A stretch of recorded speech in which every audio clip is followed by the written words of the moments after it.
नमस्कार दोस्तों, स्वागत है आपका हमारे धर्मार्थ ज्ञान दर्पण YouTube चैनल में। तो दोस्तों, हम आपको इस चैनल के माध्यम से संपूर्ण भागवत गीता के सार को सुना रहे हैं। और दोस्तों, बता दें हम आपको कि इस वीडियो में भागवत गीता के आखिरी 18वें अध्याय को सुनाने जा रहे हैं। तो दोस्तों, हमारा आपसे विनम्र निवेदन है कि कृपया आप इस वीडियो को पूरा जरूर देखिए और सुनिएगा, तभी आपको इस वीडियो में भागवत गीता के अंतिम 18वें अध्याय से कुछ सीखने को मिलेगा।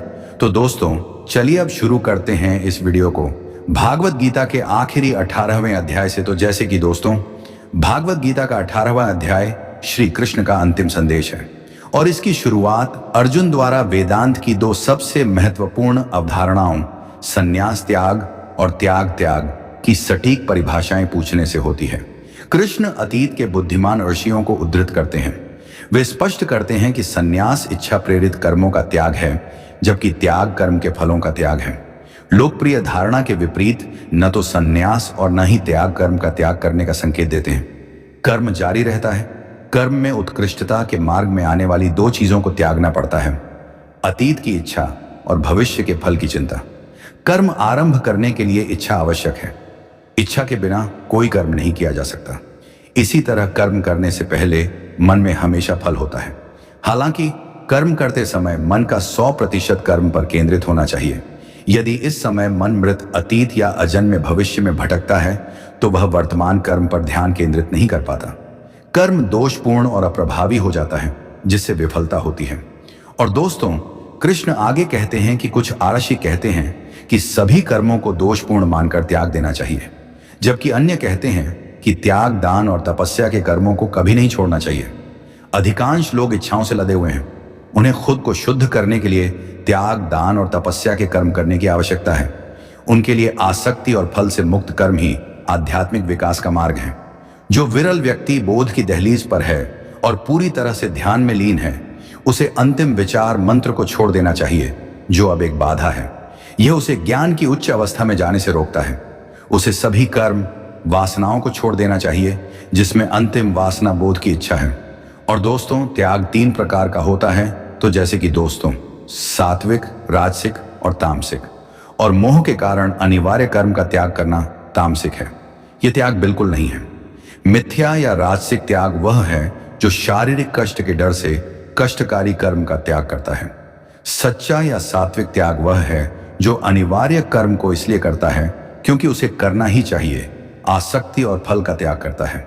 और दोस्तों, फिर अध्याय में कर्म के 5 अलग अलग पहलुओं का विश्लेषण किया गया है: शरीर, कर्ता, विभिन्न साधन, मन, बुद्धि, अहंकार, इंद्रियां और बाह्य साधन, उनके संबंधित कार्य, और 5वां ईश्वर।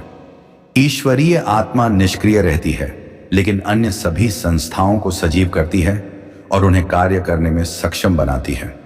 यदि आप आत्मा के साथ पहचान करते हैं और व्यक्तित्व के साथ नहीं, तो कर्म ईश्वरीय आयाम ग्रहण कर लेता है। कर्म पूजा बन जाता है। ऐसा कर्म आपको बांधता नहीं है। और दोस्तों, अगला भाग हमारे व्यक्तित्व के बारे में एक शानदार अंतर्दृष्टि प्रदान करता है। सत्व, रजस और तम के गुण हमारे व्यक्तित्व के प्रत्येक पहलू पर प्रभाव डालते हैं। कोई भी प्राणी इन 3 गुणों, लक्षणों के प्रभाव से मुक्त नहीं है। हमारे आंतरिक कामकाज के विभिन्न पहलू ज्ञान, क्रिया, अभिनेता, बुद्धि, स्थिरता और खुशी हैं। हम सभी में 1 या 2 दोष होते हैं जो हमें नीचे खींचते हैं। विभिन्न संस्थाओं में गुणों की अभिव्यक्ति को समझकर हम कमजोरियों की पहचान कर सकते हैं और उनसे निपट सकते हैं। इस प्रकार पूरे व्यक्तित्व को एक उत्थान मिलता है। उदाहरण के लिए, आपके पास सात्विक ज्ञान हो सकता है, लेकिन स्थिरता में तामसिक हो सकता है। आपके पास बड़ी तस्वीर देखने और सतही मतभेदों के माध्यम से एकता को समझने की क्षमता हो सकती है, लेकिन आप काम में अनुशासनहीन और असंगत हो सकते हैं। इस क्षेत्र में थोड़े प्रयास से आप तम को खत्म कर पाएंगे और अपने प्रदर्शन में बहुत बड़ा अंतर ला पाएंगे। और दोस्तों, इस आंतरिक संरचना के आधार पर सभी मनुष्यों को 4 वर्णों या जातियों में वर्गीकृत किया गया था। यह भेद आनुवंशिकता पर आधारित नहीं था, बल्कि सत्व, रजस और तम के अनुपात पर आधारित था। फिर प्रत्येक जाति को एक व्यवसाय दिया गया जो उनके स्वभाव के अनुकूल था। इसका उद्देश्य सभी के आध्यात्मिक विकास को सुविधाजनक बनाना और उन्हें पूर्णता के उच्चतम स्तर तक पहुंचने में मदद करना था। वर्ण प्राकृतिक आदर्शों के अनुरूप हैं जो सभी समाजों में मौजूद हैं और जीवन में पूर्णता और विकास के लिए एक सामान्य मार्गदर्शक के रूप में कार्य करते हैं। बाहरी कार्य के साथ आंतरिक संरचना का बेमेल होना अत्यधिक निराशाजनक हो सकता है और प्रगति को रोक सकता है। और दोस्तों, ब्राह्मण जो मुख्य रूप से सात्विक और उच्च रूप से परिष्कृत थे, वे आदर्श थे और अन्य जातियों का नेतृत्व करते थे। वे स्वाभाविक रूप से शिक्षाविदों में लग गए।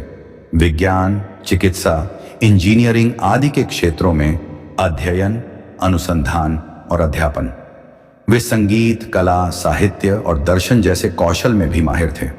वे अन्य जातियों के सलाहकार थे, खासकर नैतिकता और सदाचार के क्षेत्र में। इस प्रकार प्राचीन भारत का नेतृत्व धन से नहीं बल्कि ज्ञान से भरे पुरुषों और महिलाओं ने किया था। उन्होंने धनी क्षत्रियों का मार्गदर्शन किया और उन्हें धन और शक्ति के भ्रष्ट प्रभाव से बचाया। क्षत्रिय प्रशासनिक और प्रबंधन कौशल वाली शासक और योद्धा जाति मुख्य रूप से राजसिक थे। वैश्य, व्यापारी और व्यवसायी में अधिक तामस गुण थे। शूद्र, श्रमिक वर्ग मुख्य रूप से तामसिक थे। और दोस्तों, कृष्ण ने 46 से 57 तक के श्लोकों में संपूर्ण आध्यात्मिक पथ को समाहित किया है, जो कर्म योग, भक्ति योग और ज्ञान योग के 3 अभ्यासों से शुरू होकर ध्यान के साथ समाप्त होता है। वह अर्जुन और हम सभी को उनकी सलाह की अवहेलना करने के परिणामों के बारे में आगाह करते हैं। यदि आप अपना ध्यान स्वयं आत्मा पर केंद्रित करते हैं तो आप सभी बाधाओं को पार कर लेंगे। यदि आप दिव्यता को अनदेखा करते हैं और भौतिक क्षेत्रों में खो जाते हैं तो आप नष्ट हो जाएंगे। और दोस्तों, फिर कृष्ण हमें अपनी इच्छा अनुसार करने के लिए छोड़ देते हैं। भगवद गीता आज्ञाओं का सिद्धांत नहीं है जिसे बिना किसी सवाल के स्वीकार किया जाना चाहिए। यह उपदेश है मानव व्यक्तित्व पर एक तार्किक, वैज्ञानिक ग्रंथ पर आधारित सलाह। आपको इन सिद्धांतों पर गहराई से विचार करने, उन्हें विभिन्न कोणों से जांचने, उनके साथ प्रयोग करने और अपने स्वयं के निष्कर्ष निकालने की आवश्यकता है।